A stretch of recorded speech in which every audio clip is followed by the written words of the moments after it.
Bonjour à tous, Aurélien Broussal d'Herval, on est au siège de transfert, l'organisme de formation. On enregistre un nouveau podcast avec JB Morin, qui nous vient de l'université de Nice. Vous le connaissez probablement parce qu'il est régulièrement dans nos podcasts. C'est un spécialiste de mouvement humain et il s'intéresse particulièrement au profil force-vitesse. Et du coup, on va parler un petit peu de ça. On a eu la chance de collaborer notamment sur le volleyball, hein, sur une belle étude dont on va vous parler plus précisément. Et aujourd'hui, il fait partie de ces chercheurs qui imposent avec force et précision les sciences du sport applicables au terrain, et personne ne va s'en plaindre. Merci de l'invitation, ravi d'avancer un peu dans les thématiques et de rediscuter avec toi.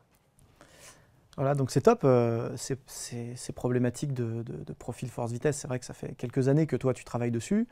Il y a encore beaucoup de gens qui découvrent ça. Moi, en tant qu'étudiant, j'ai été formé à l'INSEP, donc forcément les profils force-vitesse sont au cœur de ma formation, hein, avec Christian Miller, avec Jacques Kièvre, ces gens-là qui travaillaient déjà. Alors c'était des machines Ariel à l'époque.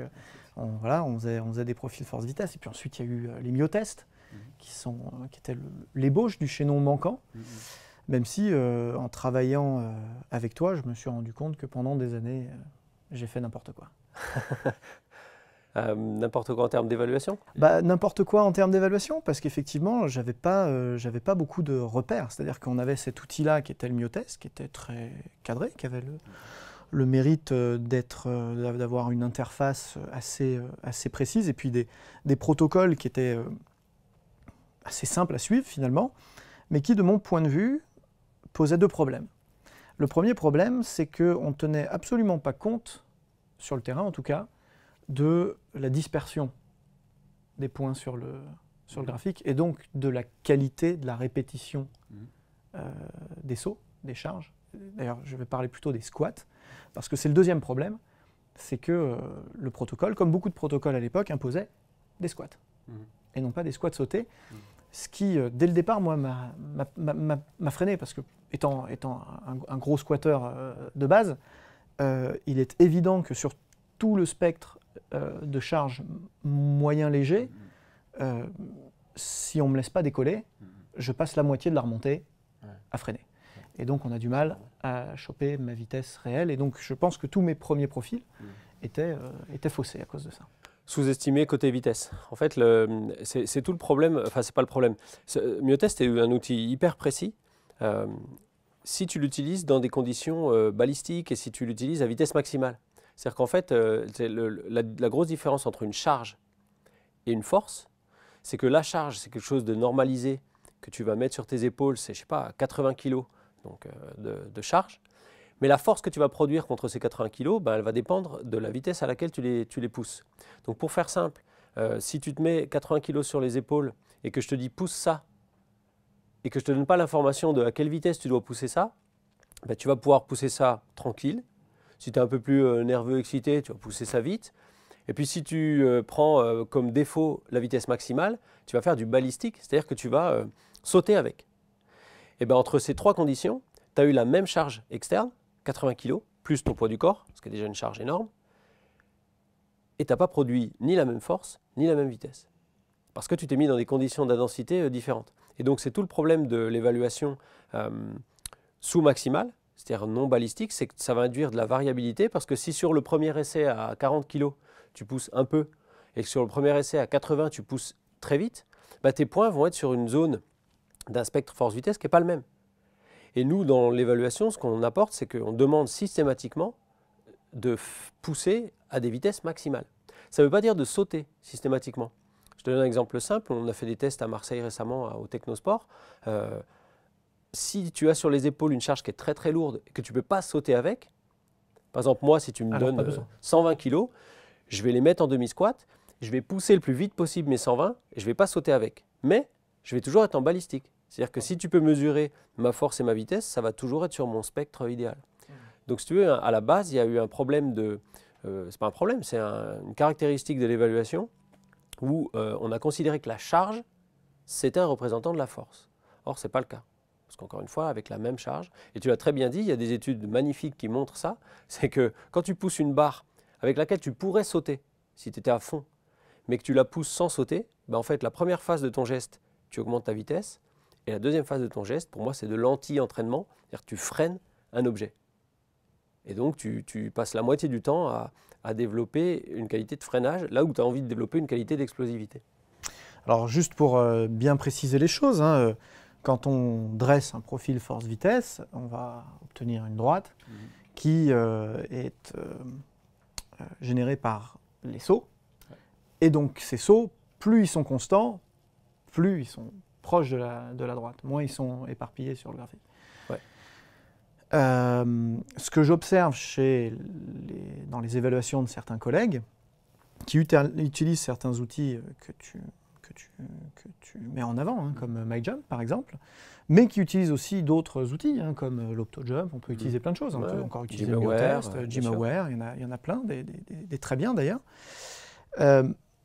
N'ont pas forcément de repères sur cette dispersion. Qu'est-ce qui est bien, qu'est-ce qui n'est pas bien? Alors c'est assez simple. Alors déjà, si on repart dans les bases de la physiologie, on va faire un peu la relation force-vitesse de la fibre musculaire ou du muscle tout seul, isolé, dans des conditions vraiment, c'est quelque chose qui n'est pas linéaire, c'est quelque chose qui est incurvé vers les niveaux de force et de vitesse élevés. Et il y a parfois un manque de compréhension entre les physiologistes purs et durs de la cellule musculaire et des physiologistes plutôt intégratifs comme nous. C'est de dire que quand cette fibre musculaire elle est insérée dans mon muscle, qui lui-même est inséré dans mon membre inférieur, qui lui-même est inséré dans mon corps, eh ben, le profil force-vitesse de mon membre inférieur, ça va être quelque chose de linéaire. Là-dessus, aujourd'hui, tout le monde est d'accord, c'est très très clair. Avec des outils de laboratoire, pas des outils de terrain, etc. Donc cette linéarité, elle doit être observée. Sinon, c'est que le test n'est pas valide. Je te fais un exemple tout simple. Si tu vas faire un test de consommation maximale d'oxygène et que tu fais un test au cours duquel tu ne vas pas atteindre un plateau, ton évaluation elle est mauvaise parce qu'on sait que tu dois obtenir un plateau en fin d'effort, etc. Donc, si tu n'observes pas cette linéarité des points, c'est que pour une raison ou pour une autre, on peut lister les raisons, mais tu n'as pas respecté et tu n'as pas observé ce que physiologiquement ton corps devrait produire. Donc là, c'est pour ça que dans l'application MyJump, je me suis bagarré un peu amicalement avec le développeur en lui disant si tu ne mets pas un message d'erreur quand il n'y a pas une linéarité quasi parfaite, on s'est mis à 96%. Donc très exigeant en termes… Ah, donc ça, c'est un vrai repère. Hein. Ouais, le 95%, on appelle ça le R carré, c'est-à-dire le coefficient de distribution des points doit être 95% ou plus. Je lui ai dit si tu ne mets pas ce message d'erreur dans lequel il y a marqué « vos résultats ne sont pas fiables », tu enlèves mon nom, tu enlèves le fait que j'ai collaboré à ton appli. Je ne veux pas être associé à une évaluation qui… Parce que si tu fais 4 mesures avec 4 sauts, tu auras 4 points. Et 4 points, globalement, tu peux tracer un alignement au milieu de 4 points. Mais si ces points sont complètement en nuage, l'information est complètement erronée.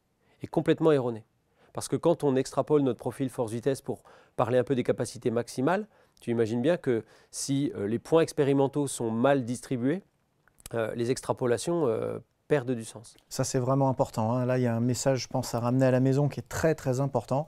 Quel que soit l'outil d'évaluation du profil force-vitesse que vous utilisez, cherchez la linéarité des points. Sinon, vos résultats peuvent vouloir dire tout et n'importe quoi. Vous changez un point et vous obtenez quelque chose de complètement différent. Donc là, on va prendre l'exemple du saut vertical. Et c'est pour ça qu'on a publié systématiquement, nous, des feuilles Excel. Qui sont disponibles gratuitement. Là, vous allez sur mon site, elles sont accessibles. Elles ont déjà été téléchargées des dizaines de milliers de fois, et tant mieux. L'idée, c'est que quand vous avez la feuille Excel, vous avez l'alignement, et donc vous pouvez vérifier vous-même, avant que l'appli vous le dise en toute fin de séance, qu'il y a un problème. Alors, quelles sont les principales sources de non-alignement? Là, pour être clair, si toi et moi, enfin moi je le sais, si là on fait un test, je saute 4 fois, je te fais un R carré parfait. Parce que je suis habitué au test. Et ça, c'est important. C'est-à-dire, tu ne peux pas aller prendre n'importe quel sportif qui n'a jamais fait ce test et lui faire un test d'entrée. Il faut une habituation. Je sais faire un squat jump correct avec pas de préélan avec les genoux qui se fléchissent, les pieds qui sont étendus. Bon, bref, là, la batterie de techniques à respecter. Et j'ai l'habitude de sauter avec des charges qui sont proches de mon poids du corps. Ça, c'est une limite qu'on accepte tout à fait. C'est que pour dresser le profil force-vitesse avec notre approche, il faut être capable de sauter avec 75% de son poids du corps sur les épaules. Mais de toi à moi, j'estime que dans le bagage athlétique de n'importe qui, à partir de 15-16 ans, c'est un problème si on n'a pas été habitué à sauter avec une charge de 3/4 de son poids du corps. Prenons un exemple caricatural. Un joueur de basketball professionnel de Jeep Elite qui ne serait pas capable ou qui se mettrait en danger pour sa santé de sauter avec, le mec fait 100 kg avec une barre de 75, moi je trouve que c'est un énorme manque dans son... C'est pas un athlète. Tu vois ce que Oui, surtout que ce que tu dis, c'est pas de faire ça tous les matins au lever du lit. On dit que c'est capable de le gérer. Voilà, c'est de le gérer et de l'utiliser ça et là pour une évaluation qui fait au total une quinzaine de sauts. Même pas, parce que les nouvelles études sont géniales dans ce sens. Il y a une étude qui est très bien faite et que j'ai expertisée, qui a été publiée il y a moins de 2 mois, dans laquelle le gars il a fait un truc tout simple. Il a dit la méthode classique, Samozino, etc., c'est 6 sauts et on fait la ligne. Ben, comme la ligne, c'est une ligne, en théorie, mathématiquement, si on se contente des 2 sauts extrêmes ou de 2 sauts n'importe où, s'ils sont bien alignés, on aura la même info. Alors certes, donc il l'a testé, et la conclusion de son étude elle est assez simple, c'est si vous faites que 2 sauts, poids du corps, donc en fait un squat jump avec juste un balai et poids du corps plus à peu près 3/4 de votre masse corporelle sur les épaules, vous avez la même info que si vous faites une évaluation de 6 sauts. Sur et ça des c'est gens top. Habitués, Oui, qui savent squatter. Qui savent faire les choses. Mais pas non plus des gens d'un niveau très élevé. Hein. Moi, tous mes étudiants de 3e année, tous les ans, j'ai un TP. Après une séance d'habituation, ils me rendent des profils qui sont, à part ceux qu'on fait les imbéciles, etc., mais qui sont nickel. Ouais, ça, c'est une réalité qu'on a pu vérifier sur le terrain, notamment avec, tu te rappelles, quand on avait travaillé là-dessus au volleyball avec Laurent Delacour. Effectivement, au départ, sur des gens pas habitués, on était sur des vrais challenges à faire des profils assez précis, mais on était sur des gens qui avaient très peu d'expertise en musculation, donc évidemment en squat, et paradoxalement en saut. Et donc effectivement, après une séance d'initiation au protocole, on se retrouvait avec une stabilité dans la mesure assez bluffante. On avait rajouté quelques éléments pour être sûr de cadrer au maximum. Tu te rappelles, on avait cadré notamment la position des pieds au départ pour éviter des sauts trop en avant, trop sur les côtés. On avait aussi cadré la hauteur de départ parce que ta méthode repose sur la mesure des leviers. On en reparlera tout à l'heure, ça me paraît très important. Pour être sûr que la position de squat initiale soit toujours la même. Et du coup, ça nous avait quand même aidé énormément à qualifier. Cette expérience, elle avait été géniale parce moi, personnellement, j'ai pris un truc dans la figure qui est que c'est pas parce que toi, chercheur, tu sais et tu maîtrises le geste et que ça te paraît évident que tout le monde va le maîtriser, que tous les entraîneurs ou tous les athlètes qui vont l'utiliser le maîtrisent. Et ça, c'est une leçon énorme que j'ai prise dans ce protocole-là, c'est de dire il faut quand même une base de démonstration et de familiarisation avec le test. C'est pas un test de 2000 ou de 12 minutes. C'est pas un Cooper. Un Cooper, tu dis à quelqu'un court le plus vite possible 12 minutes, il ne va pas y avoir beaucoup de risque de biais. Là, c'est un test qui demande quand même un peu de familiarisation. Un peu. Parce qu'après, c'est comme le vélo. Quand tu sais faire le test, ça marche. Tu sais faire le test. Et je pense que la démonstration est fondamentale. Et donc, former les coachs est fondamental. Ouais. La formation, c'est très simple, mais il faut quand même un minimum. On a été aveuglés par nos loupes. C'est très simple pour nous, en fait. C'est ça que j'ai vraiment compris dans ce protocole-là. En vrai, c'est très simple. C'est-à-dire comparé à prendre un épaulé ou un arraché qui va prendre plusieurs séances, etc. Là, on voit qu'en une séance ou deux, c'est vraiment réglé. Donc, c'est pas très compliqué. Mais effectivement, il y a ce besoin d'interaction, de formation au démarrage. D'ailleurs, je crois que tu as enregistré un module sur le e-campus pour ça. Ouais. Donc, n'hésitez pas à aller voir ça. J'en viens du coup à une autre différence qui existe entre les différentes techniques d'évaluation des profils et votre technique à vous, vos algorithmes. Ouais. C'est la prise en compte systématique des leviers. Ouais. Ça, c'est important. Alors, les leviers, on peut résumer ça par la distance sur laquelle on pousse, par la distance de poussée. Alors, on vient d'écrire un article dans lequel on explique pourquoi la hauteur de saut, c'est-à-dire le classique squat jump, le classique Surgeon test. Ça peut être un indicateur erroné de la puissance du membre inférieur. Et un des facteurs qui vient biaiser la mesure, c'est cette fameuse distance de poussée. Pour résumer de façon très simple, si tu as deux athlètes, un très grand, un beaucoup plus petit, tu respectes les lois de Bosco. Le squat jump, c'est départ, genou à 90 degrés, on saute le plus haut possible. Déjà, genou à 90 degrés, pour certains, ce sera ni confortable ni possible, donc il faut être un peu souple là-dessus. Mais quoi qu'il arrive, si tes deux athlètes sautent à la même hauteur, bah, le problème c'est qu'il y en a un qui a eu une distance de poussée beaucoup plus grande que l'autre à cause de ses leviers segmentaires. Et en fait, si tu réfléchis en termes de puissance musculaire, s'il emmène sa masse à la même hauteur que l'autre, admettons qu'ils font la même masse, en poussant sur plus longtemps, ça veut dire que ses muscles ont été actifs plus longtemps. Et ça veut dire qu'il a moins de puissance, puisque l'autre, qui a eu des muscles actifs moins longtemps, a réussi quand même à propulser son corps pareil. Donc l'autre est bien plus puissant. Et donc ça veut dire que quand tu ne prends pas en compte la distance de poussée, ben tu sous-estimes la puissance des athlètes qui ont des petits gabarits ou des petites longueurs segmentaires, et tu surestimes la puissance des grands ou des grandes qui ont des grands leviers segmentaires. Et ça, c'est capital parce que ce n'est pas une blague, la différence peut aller jusqu'à, dans des valeurs classiques, jusqu'à 20-30% d'écart. C'est énorme. Donc t'imagines, tu as deux jeunes joueurs de football, et je l'ai vécu, qui ont un test de squat jump à 30 cm, ils vont être rangés dans la même case en termes de puissance, sauf que peut-être qu'ils ont 30% de puissance d'écart à cause de ce facteur-là. Et ça, c'est sur des valeurs finales d'un test de puissance, voilà, un Pmax, une puissance max. Mais au-delà de ça, une fois qu'on prend en compte tous ces éléments-là, eh ben, on est face à des gens qui ont des profils variés, des profils force-vitesse variés, et donc qui ne vont pas réagir aux entraînements de force maximale de la même manière, ou de vitesse maximale de la même manière, selon leur profil et donc leurs besoins. Voilà, c'est-à-dire que c'est exactement comme j'ai expliqué dans le podcast précédent avec le sprint. Deux athlètes qui franchissent la barrière des 30 mètres ensemble ont peut-être eu des histoires à l'intérieur du 30 mètres totalement différentes. Ben là, c'est exactement pareil. Si toi et moi, on a un squat jump à 40 cm, ça ne veut absolument pas dire que notre spectre force-vitesse est identique. Ça peut dire ça. On peut avoir exactement le même profil, mais on peut avoir des profils diamétralement opposés. Si tu t'amuses à prendre les profils d'une équipe de basket, tu vas en avoir de partout. Tu vas avoir des courbes, des gens qui sont très hauts en force max et bas en vitesse, des gens, tant mieux pour eux, très hauts en force max, très hauts en vitesse, etc., etc. Et donc ça veut dire que d'un point de vue de l'entraînement, il y a deux implications majeures. La première, c'est qu'ils ne vont pas avoir les mêmes besoins en termes d'entraînement, puisque par définition, quand une qualité physique est développée, la marge de progression elle est faible, et vice-versa. Et la deuxième raison, la deuxième implication de ça, c'est qu'ils ne vont pas donner les mêmes réponses à l'entraînement. C'est-à-dire que si tu te trompes et qu'un athlète qui a un profil très orienté force, tu ne l'as pas diagnostiqué, et tu vas lui donner des entraînements en force maximale, il ne va pas répondre, ou il va moins bien répondre.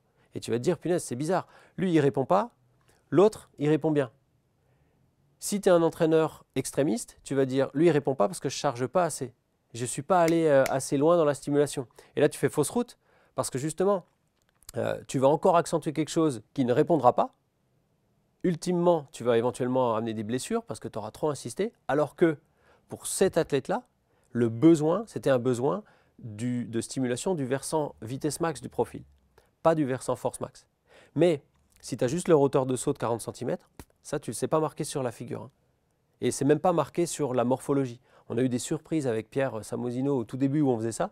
On avait nos préjugés, voilà, les gros costauds, c'est des mecs en force max, et puis les grands machins, c'est des vitesses.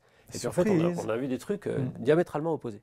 Donc, tant que tu n'as pas fait cette évaluation-là, tu n'as pas le diagnostic, et donc tu n'as pas le remède. Je fais souvent l'analogie avec le médecin. Un médecin, avant de te donner ce dont tu as besoin, enfin j'espère pour toi, il essaye de savoir ce que tu as. Ouais.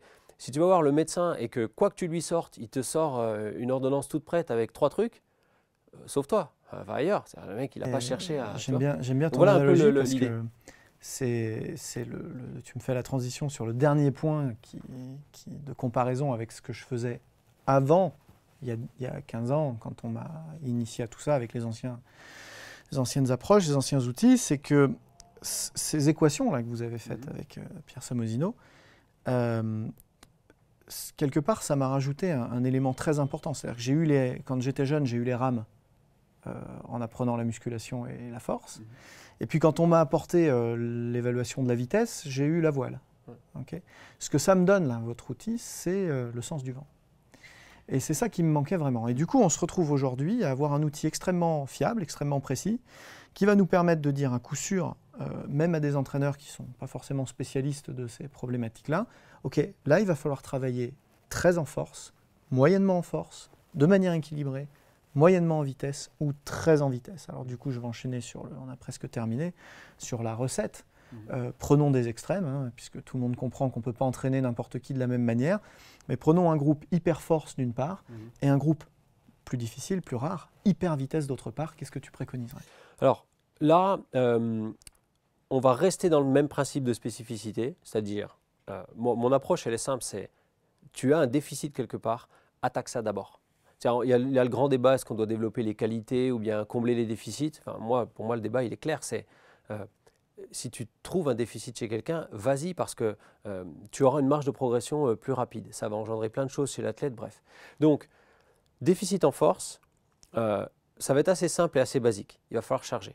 Il va falloir créer un stimulus qui développe les qualités de force maximale. Et ça, on sait faire. Parce que l'histoire de la prépa physique, de la musculation, j'aime pas le terme musculation. Pour moi, le terme musculation désigne toutes les formes de travail musculaire. Pour beaucoup de gens, musculation, ça désigne des grosses barres et puis bom, quand ça retombe par terre. C'est beaucoup plus riche que ça. Quand tu fais des lancers d'une balle de 200 grammes, tu fais de la musculation. Très clairement. Bon.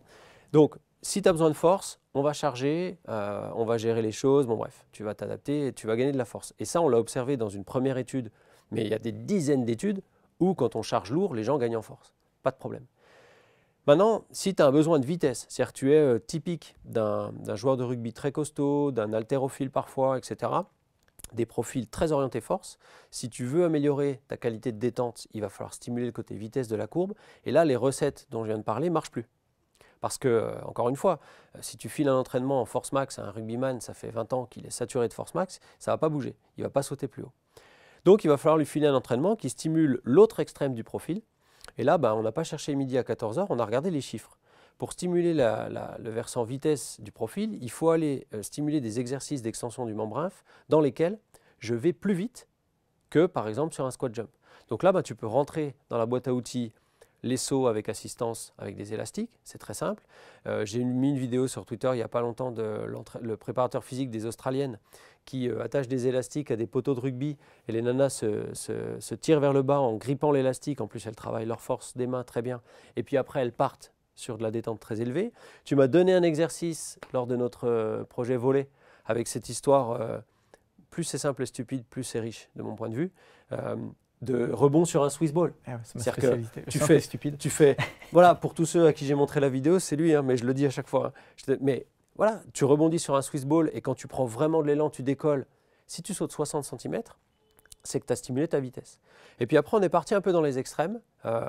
On est parti dans le fait de dire, si tu sautes avec un squat jump, tu es déjà au milieu du spectre. C'est déjà trop lourd. Ton propre poids du corps est déjà un stimulus trop lourd. Donc, il va falloir enlever la gravité, soit avec des élastiques, soit en poussant horizontalement.